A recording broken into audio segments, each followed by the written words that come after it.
आप सभी का मेरे YouTube चैनल इतिहास एक चमत्कार में आप सभी का हार्दिक स्वागत है। आज जैसा कि आप सभी को पता है कि हम एक ऐसी सभ्यता के बारे में बात करने जा रहे हैं जिसने हमारे इतिहास को 3000 ईस्वी पूर्व प्राचीन बना दिया। तो आज हम उसी सभ्यता के बारे में बात करने जा रहे हैं। पहले तो आप यह जान लीजिए कि सभ्यता को सिंधु सभ्यता और हड़प्पा सभ्यता क्यों कहते हैं।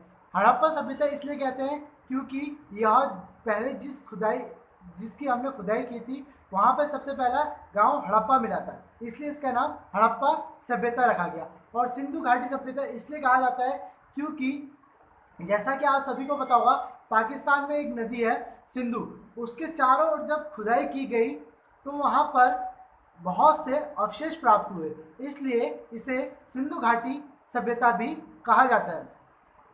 इसकी खुदाई 1921 में, हड़प्पा सभ्यता की खुदाई 1921 में दयाराम साहनी जी ने की थी। मित्रों, आप कंफ्यूज मत होइएगा क्योंकि हड़प्पा सभ्यता और मोहनजोदाड़ो दोनों अलग अलग वैज्ञानिकों ने खुदाई की है।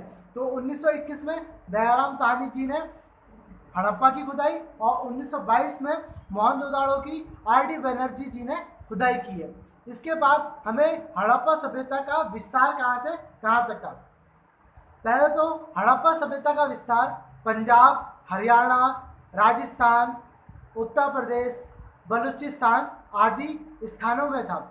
सिंधु में बहुत सारी जगह पर था और राजस्थान में कालीबंगा और गुजरात में लोथल, उत्तर प्रदेश में आलमगीरपुर जैसे क्षेत्रों में यहाँ पर इसका विस्तार था। यह जो विस्तार था यह सब त्रिभुजाकार के आकार में था। इसका जो क्षेत्रफल था वो 12,26,600 वर्ग किमी था।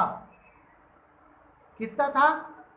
12,26,600 वर्ग किमी इसका क्षेत्रफल था।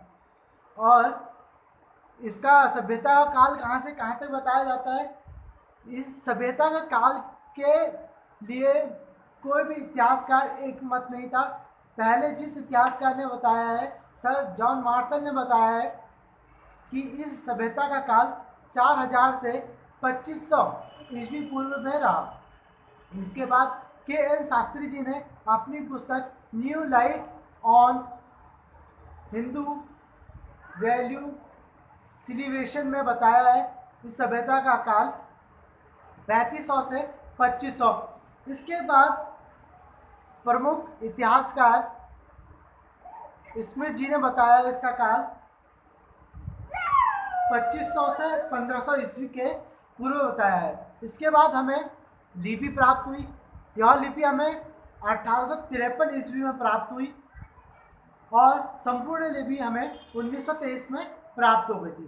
परंतु इसे पढ़ने के लिए हमारे पास कोई भी वह ज्ञान नहीं था जो पुराने ज़माने में लिखा गया था, तो यह लिपि आज तक पढ़ी नहीं गई है।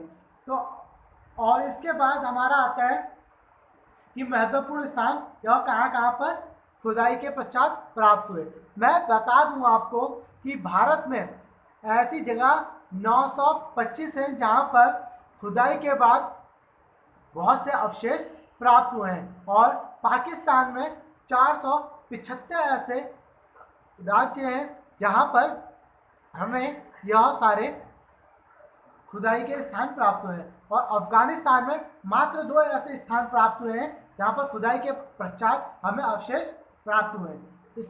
इसका क्या है, हमारा कहने का तात्पर्य यह है कि भारत में सबसे ज़्यादा खुदाई के अवशेष प्राप्त हुए हैं। जैसा कि आप सभी को पता होगा कि मोहनजोदाड़ो और हड़प्पा सभ्यता पहले ज़माने में भारत में ही हुआ करती थी, परंतु जब भारत का विभाजन हुआ तो यह पाकिस्तान में चली गई। तो आज नमस्कार, आज हम इस टॉपिक पर बात करेंगे और बाकी बात हम इसके अगले भाग में करेंगे। धन्यवाद। अगर आपको यह वीडियो पसंद आए शेयर करें, कमेंट करें, लाइक करें।